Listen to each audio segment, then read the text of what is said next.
Hierdie is die eerste van die 4 Adventweke voor die Christusfees.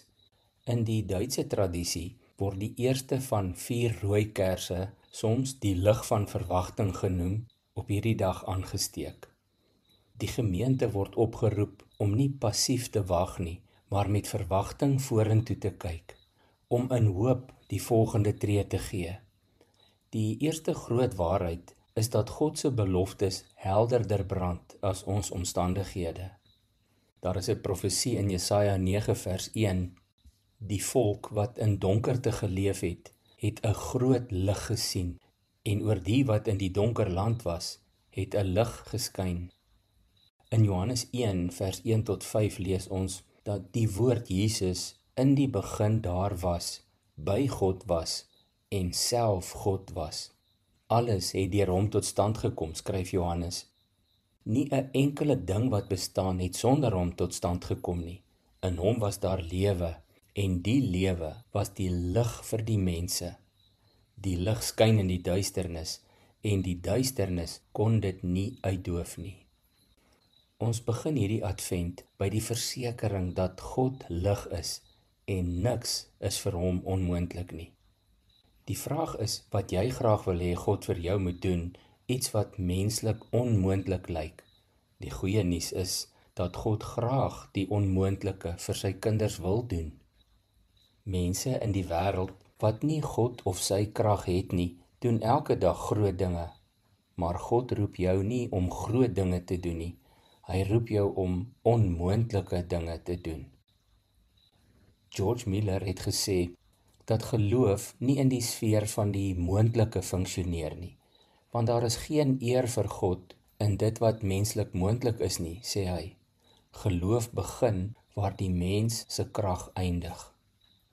A.W. Tozer het bygevoeg dat God soek na die deur wie hy die onmoontlike kan doen. En dit is jammer dat ons as God se kinders gewoonlik net dinge beplan wat ons self kan doen. Die sendeling Amy Carmichael skryf: as jy die onmoontlike in die gesig staar, kan jy reken op die God van die onmoontlike. En Warren Wiersbe het gesê: ons geloof word nie regtig getoets nie, totdat daar van ons gevra word om die ondraaglike te verduur, of om te doen wat onredelik klink, of om dit te verwag wat onmoontlik lyk. Nog 'n groot prediker, D.L. Moody, skryf: if God is your partner, make your plans big and impossible. Die woord van die Here het dit natuurlik eers gesê. Is daar enige iets te moeilik vir my? Vra die Here in Jeremia 32 vers 27. En in Matteus 12 vers 26 antwoord Jesus sy disippels: by mense is dit onmoontlik, maar by God is alle dinge moontlik. Alle dinge. Ons dien die God vir wie niks onmoontlik is nie. Presies soos die engel vir die jonge Maria gesê het in Lukas 1 vers 37. Ons staan soms moedeloos met ons rug teen die muur en sê: Here, ek weet nie wat om te doen nie.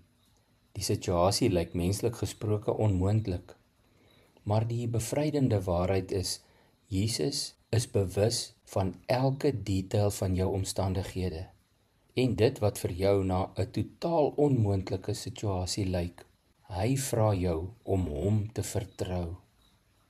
Watter onmoontlike situasie staar jy dalk vandag in die gesig? Verander jou vraag van wat gaan ek doen na Here, wat gaan U doen? Kom ons bid saam. Here Jesus, baie dankie dat U die lig is, wat nie net oor nasies skyn nie, maar wat gekom het om die duisternis uit te doof. Dankie dat ons kan weet en kan glo en kan vertrou, daar is niks wat vir U te moeilik is nie, daar is niks wat vir U onmoontlik is nie. Help elkeen van ons, in die besonder die wat in moeilike omstandighede verkeer. Help ons om nie te vra wat ek gaan doen nie. Help ons om ons oor te gee, Here, aan U, die God van die onmoontlike. Amen.